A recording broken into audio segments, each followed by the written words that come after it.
you know, uh, in that first video I made, I'm sitting in the same spot, but it's obviously it's dark now. That your perspective is a little lower. But I was holding my pipe in a different lighter then, and I had sat down and I was going to smoke, and I decided to film the video first instead because, especially early in my journey, I gotta remember the camera's down here. Especially early in my journey, I was really reliant on marijuana as the catalyst for like belief and that I could like say the words and express myself like fully. Um, and that was compounded because we're. Let me back up. There's reasons I didn't smoke because my thinking would be more disorganized because I'll start to like try to pack a lot more things because my thinking becomes a lot more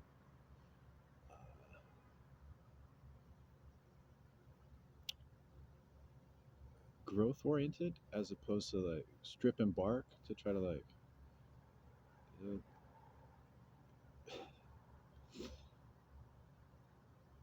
and sometimes those things it's just hard to maintain a balance as far as like what's important to share and what isn't because uh, I spend a lot of time just talking to myself like, in this sort of tone and like and rambling, but I'm able to like piece together these sort of meditations of like waking hours and it's not about like fame or like uh, people patting me on the back. It's more about like my healing experience and how like the blood within me started speaking and how that unfolded. And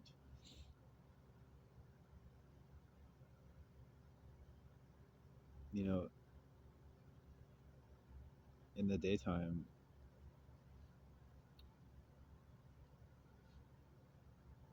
there's this ferocity, I guess, of like trying to like get what's like trying to establish my personal boundaries. Whereas at night, I am the darkness and it's everywhere. It's a lot more comfortable, I guess. And again, I'm rambling. So I try to back up because what I first started to talk about was I was going to smoke.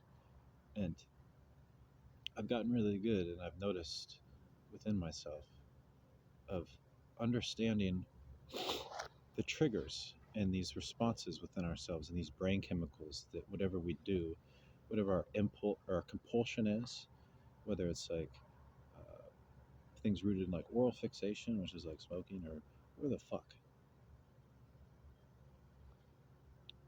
most of the things that like my healing experience revolve around is like oral fixation. If y'all want to be like little weirdos about it, yeah.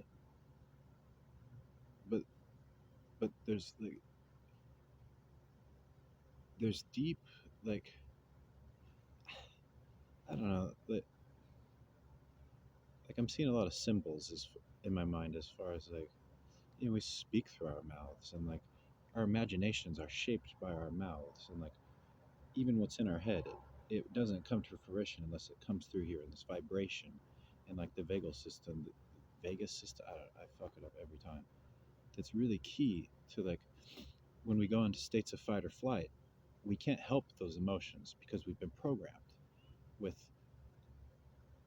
energy that comes through us and we've been programmed with the images that come into our mind and so we go into these states and for me personally anything like stimulating the throat would like was associated with like breaking down those triggers that were all like bundled up within my mind literally because our society like is really bad at It, it's really good at like cultivating these short loops of like positive feedback reinforcement. But so within one action, there's all these like fucking like going off that's like too much. For example, it's like I noticed within myself when I'd roach hunt, like looking to smoke, I'd be so desperate, right? And like at the headspace I'm in, I'm like losing, I'm lost in all this doubt. I'm like, oh God, you've left me, right? And like I'm never gonna get out of this. And if I could just smoke, it'll change my head state. And then I start to get self conscious because it's like that's if it's occupying my mind that much, then it's like that's wavering on like that's wavering on energy that's gonna lead me into like addictive patterns as opposed to like it's it's here now and I'm in a state and I'm going to use it ritualistically. The universe itself is allowing it as opposed to like it is the only thing in my mind. I'm not in the present moment at all. When it comes in the present moment, it's a lot different than like it's all I can think about and now I do it. I'm like, oh, now I have my whatever. Because we're programmed to have that all bundled up. You get off work, you crack the beer, and now I'm home and it's all good. But there's a lot of like really necessary feelings involved within that. You get off work, there's the feeling of like accomplishment. You go home, there's this feeling of like safety. You crack the beer, there's this feeling, the alcohol like releases your nervous system, but it gets compounded into this thing where then like from the stress of the day and all the cortisol, all people can think about is the fucking beer. And so it becomes an addiction because you become powerless over this image in your mind of what you think makes you happy. And you don't realize it's all these little small things within the way that are setting off these like explosions within our minds. But because we've like sort of lost how to like deduce the magic within what's happening around us and think that it's like, you know, we find ourselves in these lives like you're getting off work and you're so whatever from whatever and you're in this transition period and then you use your addiction or whatever and you're so focused on these worldly problems that like things happening within your mind, you're not even allowing them to speak to you properly, so you can't like allow it to like spread out. And so back to my story about like roach hunting, right? And then I'd find a roach and I'd realize like suddenly I feel better just because I have it, right? This that feeling of like scarcity that like, ooh, you're gonna go with that goes away. And instead of like immediately smoking and then like compounding then I'm high and then all these other things and then my brain is like an explosion of chemicals and you get lost. Like you don't even have the ability to experience and like ride out what that first initial release of like I found what I was looking for. Then it gets overlaid with another release of like I now I'm smoking and I'm you know wherever it takes you. But because it obviously there's a different connection. It's like chasing the dragon for some. So when I really started to understand that like I was growing out of my like addictions and like my sort of um, fixation on the substance rather than it like being a tool, and that I wasn't I, I was no longer relying on it to like express for me the marijuana because I would find it and then I'd notice I'm feeling good and then I'd begin talking and walking and my mind state would change. And that's what I wanted. That's why I wanted to smoke. But just finding it would do the trick. And then I'd notice I'd even forget that I even I'd found the marijuana because it would spark like this inner dialogue of like connection again. And then I'd walk on to the next thing. And that in itself was sort of profound because then you sort of realize like, oh shit, look at that. I forgot I had the fucking marijuana. And then you smoke. And then it's a different, it's equating the smoking and where that takes you with a different like set of like waypoints in your energy, or your desperate, like your magnet. You know what I mean? Like why you're we all have a story of why we're drawn to certain things, and then we bounce off those in certain ways. But what's important is not only our intentions, but that's that's still a narrative that's rooted deeply in the chemicals being released in our brain based on like interactions of energies or smells or whatever. And if we don't allow ourselves to spread out enough to like see how it is within us, we do these things that release this crescendo of vibes within us. And what we think is that we think that what is getting to that space is the one thing, is the smoking. And we're unable to see that it's a plethora of these other like micro needs being met as well, that create this symphony of brain chemicals that then like when people say you're mentally ill and you need to stop doing this and that, and we choose whatever to like overcome that, or at least get us into a state that allows us to feel like there's something more, our our our brain gets too attached to what we're imagining, and then so in order to like procure that thing we're imagining, we stop going through like that same pattern, that then we experience that crescendo of emotion, like it's never as good as your first time, all right, because like there's always this, you know when things become so easy for us to access, like just going down to the dispensary, and then like what's really happening behind our own curtains like is a mystery to us, because it's all packaged in these little boxes that we think we know what it is. It's addiction. What does that even fucking mean? They'll tell you it's like you should take pills or go to, you know give it all to God. They tell that way.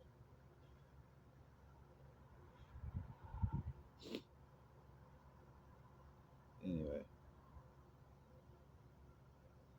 it's also important to be able to like speak the word and not have to smoke marijuana, because I mean, if I'm smoking marijuana and I'm speaking the word, there it is. But when I have shit to say, especially when I know I'm coming in a little hot, sometimes if I smoke, maybe I'm a little too colorful, and I don't need like bad words. Yeah, it does. But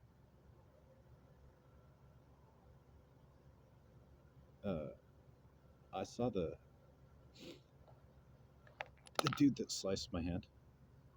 I don't, I've never told this story, but when I got out of jail, I was like, I'll be less confrontational now. And like 2 weeks later, I'm like in his face, and he like slashes my fucking hand with a blade. And I've had plenty of people like pull knives on me and like come at me, fucking pussies. But he was quick, and he was wasting my time, and I was pissed off, and I threw the sausage in his face, and it fucking like.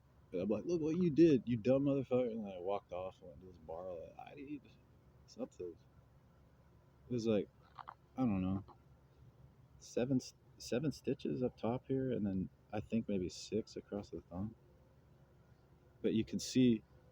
I don't know. It's probably hard here, but like you can see exactly what you can see the point, how I was pointing to like the knife, like. But I got my jumper said, no loss of. I just got a cool scar. His name's Christopher. I saw him a couple months ago with his Woobid or whatever. We talked it out of the trade. I've seen a few types of SIDS. He recommended a good church to eat at. Anyway, tonight I saw him in Milwaukee, and he's all drunk. We're talking, and he was telling me about, he's in his 50s, and he was telling me about taking his grandma. I'm a, in the '70s, taking his grandma to the first movie in the movie theaters. It was Forrest Gump, and she'd never been to a movie before, and she like cried on the way out. And he told me that she said, out of all the grandchildren or whatever, Christopher, you're the one that took me to the movies. He's like, it both made me feel good and terrible at the same time. 'Cause it's like, and I was like, yes, sometimes we don't know the little things people, what they mean to people, right? Anyway, we kept bullshitting, and then these two dudes got on the train, and like, my spider sense was pricked up because what we got here? Yeah, I don't know. They just had some weird energy. They're dressed all black, little vampires and skateboards, and when they got on, they look at me like, "Oh, there's the daywalker," and it's like, "What are these? Whatever." Most of them don't even talk to me. But anyway, Christopher, he's drinking, and motherfucker slashed my head on the street, and he's always drunk. Like, he doesn't give a fuck. Oh yeah, we were talking. He was talking about his older brother was bigger than him when they were kids, and they got boxing gloves. And I was like, that's what I'm saying. Like, I've been thinking about that lately.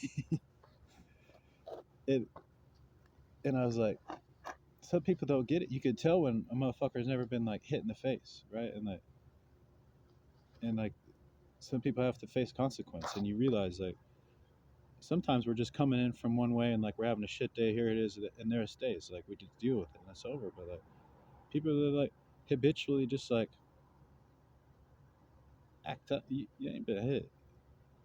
And then Christopher's like, yeah, look, my nose is all fucked up. They show. Anyway, so then he's pretty slurly. Surly? He's drunk. Slurly. That day cut my hand out.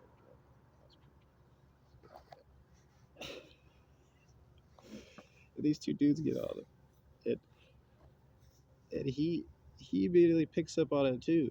But he goes after him. He's like, "Hey, you guys, hey, uh, which one of you is the better skateboarder?" And they both have accents. They're like they're from like I don't know. They said that they could be from like like Scandinavia or I don't know. They're like, what the fuck are you doing here? Welcome to. And I didn't have to say it. I mean, he he's already on it, the native motherfucker, and, and he's like, "You want me to teach you how to ollie?" And they're both like, we learned that a long time ago. Which one's the better skater?" Then he's starting to like get up and he's hobbling. And like we're both the same. He's like, I'll learn you something, and he's like, "Oh, I'm just joshing," and I start to giggle, and I'm like, "You don't want to learn any of his fucking lessons." And then they kind of laugh and they're mind their business. Probably try to stalk some young girl to suck her blood. But this is kind of funny. Welcome to America, you dumb motherfuckers. I was talking to myself, and like, he was kind of storytelling, and so I should have asked him if he grew up on a reservation or not. 'Cause I'm pretty sure he's native. He looks like a native fucker. But I would say, I was talking about like if anybody should get a slice of American pie, if any people should get a slice of American pie, I mean, come on, right? Uh, I don't.